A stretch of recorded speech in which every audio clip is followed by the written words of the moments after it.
শ্বেতপত্র কমিটির প্রতিবেদন অনুযায়ী আওয়ামী লীগের ১৬ বছরে পাচার অর্থ ২৮ লাখ কোটি টাকা।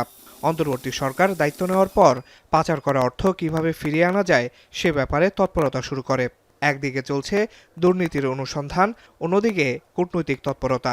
সচিবালয়ে সংবাদ সম্মেলনে অর্থ উপদেষ্টা জানালেন, বিদেশে কারা কিভাবে অর্থ পাচার করেছে টাস্কফোর্স এমন ১২টি কেস শনাক্ত করেছে। বাইরে গেলে আমার কথায় তো আমার অনুরোধে আসবে না।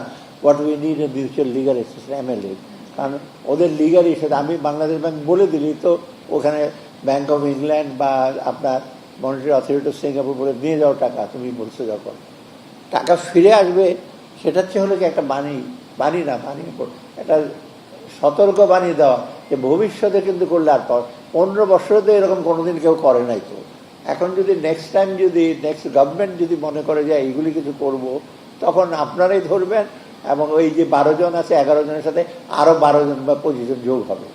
অন্তর্বর্তী সরকারের এক বছরে কেমন চলল বাংলাদেশের আর্থিক খাত, সেই তথ্য জানাতেই মঙ্গলবার এই সংবাদ সম্মেলন।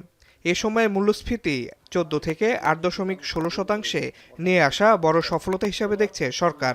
রমজানে বাজারে স্বস্তি, প্রবাসী আয়ের রেকর্ড, ধসে পড়া ব্যাংকিং খাতের সংস্কারের কথা মনে করিয়ে দিলেন। দাবি করলেন পোশাক খাতে উন্নতির কথা, দিলেন কিছু সতর্কবার্তাও। খাদের কিনারে বলি, ডক্টর আনিসুজ্জামান বলে আইসিইউতে ছিলাম আমরা, খাদের কিনারে গিয়ে উনি আর একটু বেশি বলছেন, পড়ে গিয়ে হয়তো আইসিইউতে গিয়ে আমি বলি আমরা তখন পড়ে যাই নাই, সেখান থেকে আমরা একটু ঘুরে দাঁড়িয়েছি। হ্যাঁ, তো কারণ মোটা দেখে কয়েকটা জিনিস। প্রথমত সামষ্টিক সেটা দেখে, balance of payment account, current account, financial account সবই তো নেগেটিভ ছিল।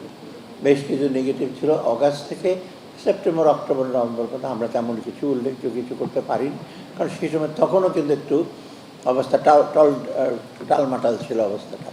এখন আপনি দেখেন সবগুলি তো পজিটিভ।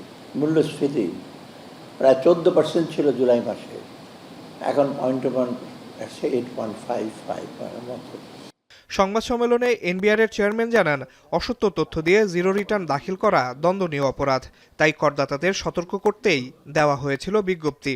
আন্দোলন করা এনবিআর কর্মকর্তাদের গণহারে শাস্তি দেওয়ার অভিযোগ নাকচ করেন তিনি।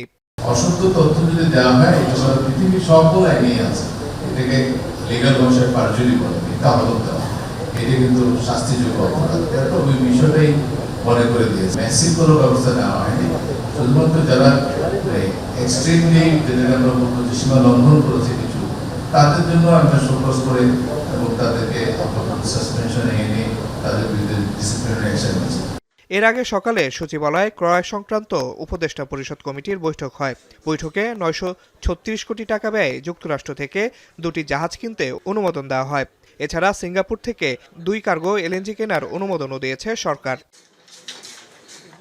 আসিফ ইকবাল খান, এখন, ঢাকা।